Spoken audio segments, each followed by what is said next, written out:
Hello everyone! Today we're going to be making a Keith Haring inspired drawing and collage. These colorful characters are actually cut out of construction paper, so that's the collage element, and the rest has been patterned and colored in with marker. You, however, can use whatever coloring material you would like. So this is a drawing inspired by the artist Keith Haring, and what you're going to need to make this happen today is you are going to need a white piece of paper for your background. I recommend a nice piece of drawing paper, something that's heavier that will hold the gluing and where the colors won't bleed through if you are using marker. But if you don't have anything but computer paper, that is absolutely fine too. So white paper, you're going to need at least 3 different colors of construction paper. I have some scraps here that I could use. I also have some big, huge unused sheets. If you don't have construction paper, of course you can use white paper as well and just color your characters in before you cut them out. So that is also an option. And you're going to want something to protect your work with as well. I have my painter's tray right here. This is what I do my work in. My son actually uses it to do his work in. That way it doesn't get all over the table. But you can also use, which I will also be using, a scrap piece of paper underneath your work, so when you are gluing or coloring on the edge, it doesn't get all over everything. The other key important things are going to be a pencil, a glue stick, a pair of scissors, and of course something to color with. I'll be using our Mr. Sketch coloring markers, but you can use color pencils, crayons, whatever you can get your hands on. So step 1 is to draw your characters and cut them out. So a lot of students have trouble making characters like the Keith Haring because they just look a little different than the kind of stick figures you're used to drawing. So I'm going to show you how to draw it if you just want to draw them, but I also am going to show you how to draw them sort of the tricky way. Little trick I have for you. So let's say I'm going to make one that is yellow. I'm going to first draw it the way I would draw it without using my trick, and then I will use the trick so you can see how that works. So first of all, you're going to start with a round circle for a head if you want to. If you happen to have a stencil hanging around, or you want to use something that's round already, you can, use that to trace around also to get a nice rounder shape if you really are picky about it being perfect. But Keith Haring was never very picky about his shapes or designs or the way he did it, so I'm not going to be either. I'm going to give my character a little bit of a neck, and then I'm going to start building his arms and his legs. Now I'm not going to think too hard about it. I'm just going to think of a pose. Maybe I want him to look like he's running, so I know that one arm needs to go up and be bent like this, and I know the other one needs to go out and be bent down instead. And I'm going to have one leg kicking up and one leg kicking down. So I've got the 2 thick arms, and now I'm back towards the center. I'm ready to do the middle of the body. And I'm going to do one leg kicking out, bring it together, and then I'm going to do the other one kicking backwards. Now, that may have looked easy to you, but you might also be thinking, oof, there's no way I'm going to do that. So here's the tricky way to do it. So I'm going to flip it over so you can see sort of my tricky way. So you can do this the same way you would do a stick figure.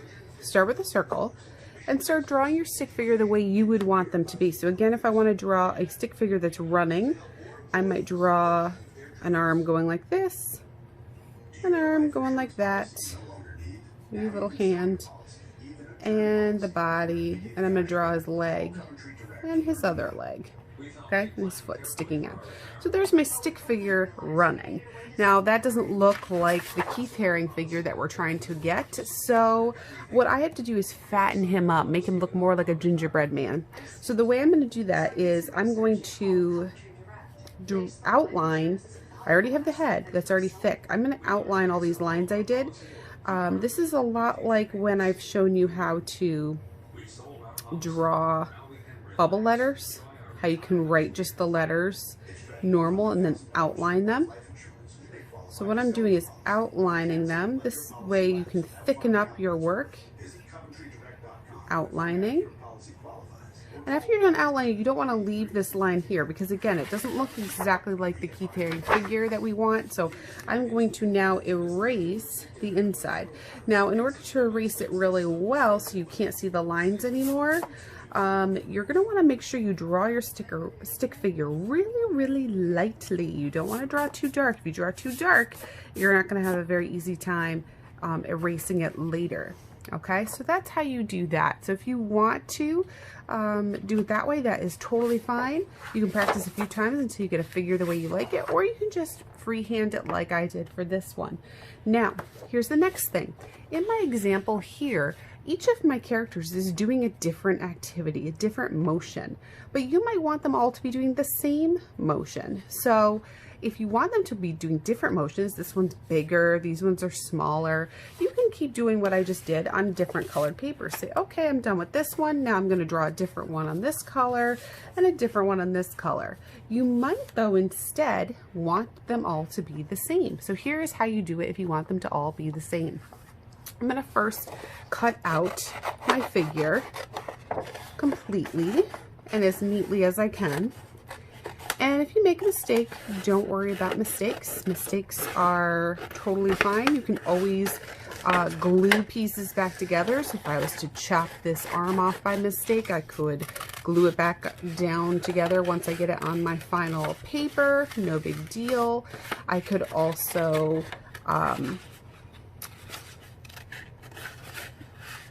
just start over. That's like another option. Okay, so my person is all cut out. Now, if you see that you have some pencil marks left over and you don't like them, one option is you could flip your character over and you have a fresh, clean side. The only difference is now your character is going to be facing the other direction. But if you don't care about direction, that might be an option for you, and you could glue it down that way. The other thing you could do, of course, is to take your pencil and erase any little issues you might have, any little mistakes. But here's what you're going to do if you want them all to be the same. Again, if you want them to be different, just draw different ones and cut out each one from 3 different colors and do it that way. But if you want them to all be the same, you can take your character and use it as a stencil. Say, okay, this guy is done. Now I'm going to use it as a stencil, and I'm going to trace this character onto 2 new colors. And that way I will have 3 that look exactly the same. Now I'm going quickly, and so I'm making a few mistakes, but I have my character pretty well outlined. And I'm going to do that again for my third, and then cut them out. Okay, now all 3 are cut out. We have my original, and then we have the 2 copies that I made. So now we're ready to glue these onto our final paper. So underneath is where my nice paper is. This paper is my scrap paper that I'm going to use to do my gluing on. So this is where I need my glue stick. Now you decide before you glue them down where you want them and what arrangement you want. Now, do you want them all facing the same exact direction? Do you want them overlapping each other? Do you want some facing one way and some facing the other way? I think I'm going to do a little mix of both, something like this where the middle one is facing the other direction. Even though they're all the same, I kind of want them to be a little different. I don't want them in a row. I kind of want to spread them out. I like that they're overlapping, but you might not want that. You might want them totally, completely separated from each other.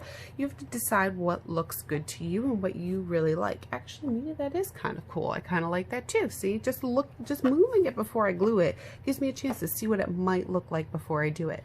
So when I am ready and satisfied, I'm going to flip over my characters and take my glue stick. Make sure I glue the entire back of it. I'll make sure I get all the way to the edge because I really want this to glue down really well and not peel up later. So you can see why I used my scrap paper. I didn't want that to get on my nice final paper, and now I can glue my guy gently down. I'm going to do that for all 3. Okay, I'm done gluing them all down, and now it's time to do my fun patterns. Now you can draw with pencil first and then go over with crayon, color pencil, marker, whatever you want, or you can be bold, be brave, and jump right in with your colors. So here's where we want to start this, okay? We're going to be filling this whole page with tons of patterns, but to start it, we want these 3 figures to be highlighted. We want them to pop out. The way I was able to achieve a highlighted look was I first outlined them, and I outlined them with I outlined them at least 3 times. Okay, so what I did for each one in my example is I started by outlining each figure with one solid band of color. Then the next time I outlined, I could have outlined with another solid band of color, but instead I decided to outline with a pattern. So I outlined with a thicker line and did a pattern around it. And my last outline, instead of doing another straight line, I decided to go with a zigzag that was colored in. After that, I divided different sections into different types of patterns with lots of different types of colors. So let's start with just the outlining, and then I will do a little fast forward information on how I did the patterns. So you can pick the same color for each one, or you could do a different color for each one. So maybe in this example, I'm going to start with just sort of a plain normal outline, and this might be something that I want to do all 3 times. And you don't have to stop at 3 times. If you really like outlining this for a long time, you could outline it a ton of different times. You could outline it over and over and over again until you fill the entire page. The minimum is 3. That means I want to see at least 3 times. But if you want to do 4, 5, 10, 15 times, that's fine with me also. So you just have to decide what is going to work for you. So pick a color. It could be the same color for all 3, or it could be a different color. So what I did for my first outline is I wanted them to all be outlined with different colors, and then I made the outlines all the same after that. But you could do different ones every single time for all 3, or they could all be the same all of the time. It is really up to you and how you want this to look, because this is your Keith Haring design. It's your style. It's the way that you want it to come out. Okay, so once I'm done outlining one time, I'm going to decide what I want to do for the next few. So I'm going to cut and come back so you can see how I did the last couple outlines. So as you can see from my second outline, I've decided instead of doing a straight line, I'm going to do a wavy, curvy sort of cloud outline. And if I can't get into a space very well, I can either do a small one, or I can just leave it empty and not fill it in at all. If I get close to another character, I'm just going to do my best to not hit them. Or if I get close to the edge of the paper, I'm going to try to do my best to not go off the page. Or if I do go off the page, it's fine. I'll just let it kind of fall off the edge. It's not a big deal. So I'm doing kind of a fun cloud outline. And then I decide what to do for my final last outline. So for my last outline, I actually decided to do another cloud, but this time in an orange. And if it goes off the page like this, I'm just letting it fall off the edge. I'm not worrying about it too much. And if it runs into another character, I'm just going to keep going. So I outline. So I can't get in between anymore, no big deal. And I can keep going and keep expanding, or I can stop right there, because you know what? Now I have 3 lovely white sections that I can fill with whatever patterns I want. So I'm going to move on to showing you what that looks like and how I did this one, so you can see how these patterns were created, and then we'll come back at the end together.